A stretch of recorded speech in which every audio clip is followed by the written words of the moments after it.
Running pretty well parallel to the explosion of indie games released in this generation, retro remakes, remasters, and just straight-up ports have also been quite common.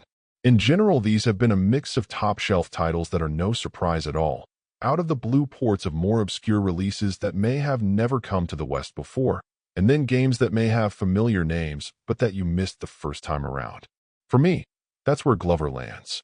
I'd absolutely heard about it and seen it on the shelf in my local Blockbuster, but for whatever reason was never tempted to check it out. With this re-release on Switch, though, I finally had some time to play with it.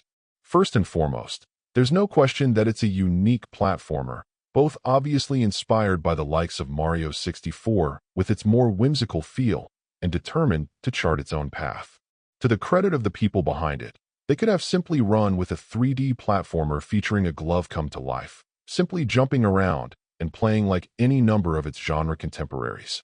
Instead, they appear to have been determined to take a left turn and create something unique, making your ball an essential part of the formula, adding an element to play that's quite creative, but that also really encumbers the play experience. The first issue I collided with pretty heavily, and that I struggled to adapt to, had to do with the camera controls. Working the opposite way from what my brain has come to expect, it does work reasonably well for a game from that era, but I wish that it wasn't reversed from left to right. The second big issue ended up being how you mechanically interact with your ball. While I appreciate how it is integral to various puzzles, sometimes requiring you to switch to one of its alternative forms, working with it can be a pain at times. In particular, I found that aiming where I wanted to throw or slap it was typically a chore and could require multiple attempts. Just fiddling with the camera and trying to line things up wasn't ideal.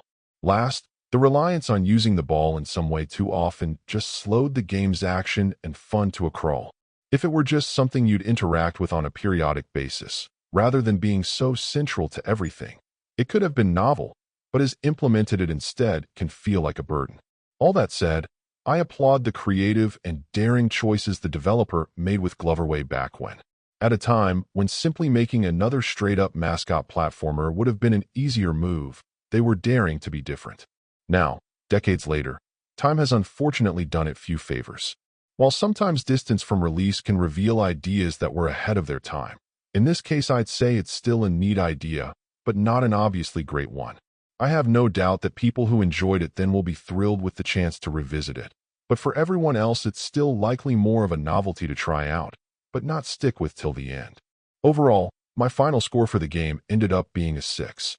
And if you're interested in picking it up, it's currently available on the Switch eShop for $19.99. Thank you for taking the time to listen to this review. And if you'd like more information or ideas of indie games worth checking out on Switch, be sure to click on the link provided in the description. Until next time.